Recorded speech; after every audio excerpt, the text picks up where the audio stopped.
India के हजारों साल पुराने पहाड़ जो सालों से खड़े हैं बिना कंप्लेंट करे, पर अब हम उनसे कंप्लेंट कर रहे हैं कि तुम्हारी हाइट 100 मीटर से कम क्यों है। जी हाँ दोस्तों, मैं बात कर रही हूँ अरावली हिल्स की और उससे जुड़े मुद्दे की। हाल ही में सरकार ने अरावली हिल्स की एक नई डेफिनेशन लाई है।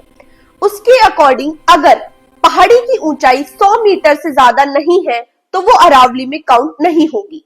आप सोच रहे होंगे कि ये तो छोटी सी बात है, मुद्दा क्या है, लेकिन सच्चाई ये है कि इस डेफिनेशन के अकॉर्डिंग 90% अरावली हिल्स का हिस्सा अब अरावली हिल्स में नहीं आता, क्योंकि 90% पहाड़ी 100 मीटर से कम ऊंची है। नमस्कार दोस्तों, आज मैं आपको बताने जा रही हूँ अरावली हिल्स की महत्वता।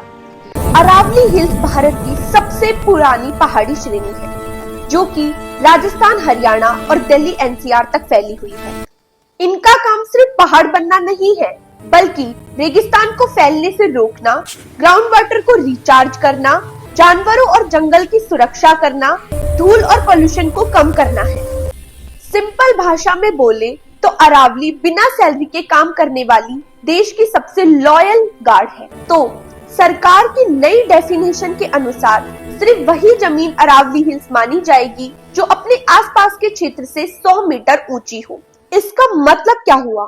90% अरावली लीगल प्रोटेक्शन से बाहर, माइनिंग और कंस्ट्रक्शन का रास्ता साफ, जंगल को बोलो बाय बाय, वाइल्ड लाइफ बोले हमें कौन बचाए। मतलब जो हमें बचाता था उसे ही धीरे धीरे मिटाया जा रहा है। अरावली बारिश के पानी को जमीन के अंदर भेजकर ग्राउंड वाटर को रिचार्ज करने की महत्वपूर्ण भूमिका निभाता है।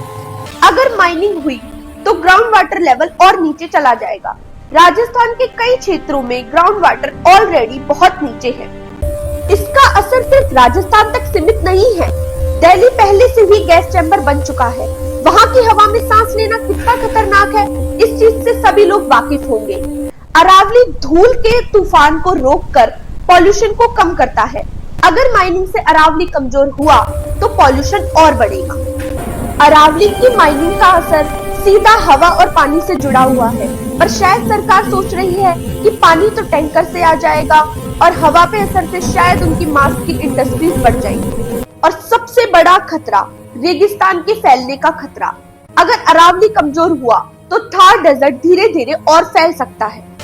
अब भी अरावली के एरिया में बहुत ज्यादा इलीगल माइनिंग चल रही है। पहाड़ काट दिए जा रहे हैं, जंगल छोटे हो रहे हैं, लेपर्ड जैसे जानवरों के कॉरिडोर टूट रहे हैं।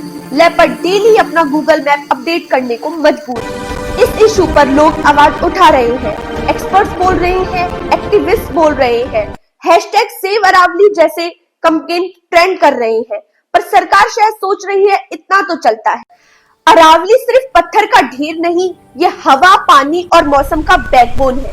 डेवलपमेंट जरूरी है, लेकिन ऐसी डेवलपमेंट जिससे नेचर को नुकसान पहुंचे उसे प्रोग्रेस नहीं, प्रॉब्लम कहते हैं। नेचर को अगर एक बार तोड़ दिया तो उसे वापस बनाना बहुत ही ज्यादा मुश्किल है। इस मुद्दे पर आपकी क्या राय है, नीचे कमेंट में लिखें। अगर वीडियो पसंद आई हो तो लाइक, शेयर, सब्सक्राइब करें। ऐसी और वीडियो की जानकारियों के लिए बेल आइकन को प्रेस करें और प्लीज इस मुद्दे पर आवाज उठाएं, क्योंकि अगर आज हम नहीं बोलेंगे तो पहाड़ चुप हो जाएंगे।